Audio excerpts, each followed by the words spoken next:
আজকে এই ছেলেটা ফানি ভিডিও করে, আগামী 10 বছর পরে এই ছেলেটা উলঙ্গ ভিডিও করবে না, তার কি মানে রয়েছে? 20 বছর আগে যেগুলো ফিল্ম তৈরি হতো সেই সব ফিল্মগুলো সাংসারিক পারিবারিক ফিল্ম তৈরি হতো। আজকে ওই ফিল্মগুলোতে এখন দেখতে পাবেন ফিল্মে শুধু প্রেম এবং ছাম্মাক ছাল্লো চলছে। তার মানে যেই ছেলেটা আজকে ফানি ভিডিও করছে 10 বছর পরে এই ছেলেটা উলঙ্গ ভিডিও করবে না, তার কোনো গ্যারান্টি রয়েছে? ওই ছেলেটা মাদ্রাসাতে লেখাপড়া করতো গো, আরে মাদ্রাসার পড়া ছেড়ে দিয়ে সোশ্যাল মিডিয়াতে ফানি ভিডিও করে। আশ্চর্য ব্যাপার। আর এদের তো লজ্জা শরম নেই, এর বাবারও নেই। এদের তো লজ্জা শরম নেই, এর বাবারও নেই।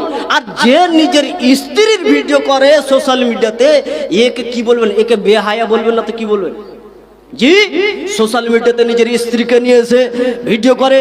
শুনুন, একজন নারীকে তো পর্দা করতে হবেই হবে, আর একজন নারীকে তো পর্দা করতে হবেই হবে, একজন নারীকে তো পর্দা করতে হবেই হবে। ইমামগণ বলছেন একজন নারীর পোশাককেও পর্দা করতে হবে।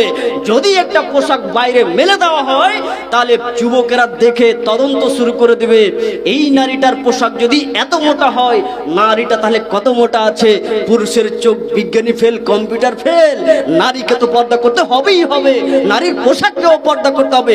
বেহায়া পুরুষ, তোমার লজ্জা শরম নেই, তোমার হায়া শরম নেই, ইতস্তবোধ নেই। নিজের স্ত্রীকে নিয়ে তুমি সোশ্যাল মিডিয়াতে ভিডিও করে বেড়াচ্ছ, আবার মুসলমানের বাচ্চা বলো?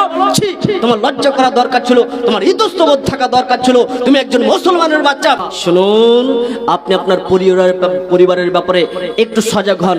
মা বোনেরা, আরে আপনি আপনার ছেলে মেয়ের ব্যাপারে একটু সতর্ক হন না। আপনার ছোট বাচ্চার ছেলেটাকে একটু নামাজের তালিম দেন না। আপনি মা, আপনি নিজে মোবাইল ফোন দেখেন আপনার ছোট বাচ্চার সামনে, আপনার ছেলেটা কি করে ভালো হবে? শুনুন, যেই ছেলেটা আপনার বাড়িতে রয়েছে, এই ছোট্ট বাচ্চা ছেলেটা আজকে মোবাইল ফোনে একটা গজল শুনে, এর বয়স এখন 5 বছর। যেদিন এই ছেলেটার বয়স 10 হয়ে যাবে, সেদিন এই ছেলেটা কার্টুন ভিডিও দেখবে। যেদিন এই ছেলেটার বয়স 15 হয়ে যাবে, সেদিন বিভিন্ন নাটকের ভিডিও দেখবে। এই ছেলেটার বয়স যেদিন 20 হয়ে যাবে, তখন সে ফিল্ম দেখবে এবং ক্রিকেট ফুটবল বিভিন্ন খেলা দেখবে। তখন এই ছেলেটা চিন্তা ভাবনা করবে, পৃথিবীতে সব থেকে বেশি প্রাধান্য সম্মান দেওয়া হচ্ছে কাকে? তো একজন ক্রিকেটের প্লেয়ারকে, একজন নায়ককে, একজন নায়িকাকে।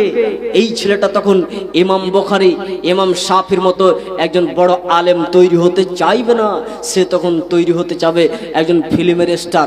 যা এখন বর্তমানে দেখেন ওই ছেলেটা মাদ্রাসা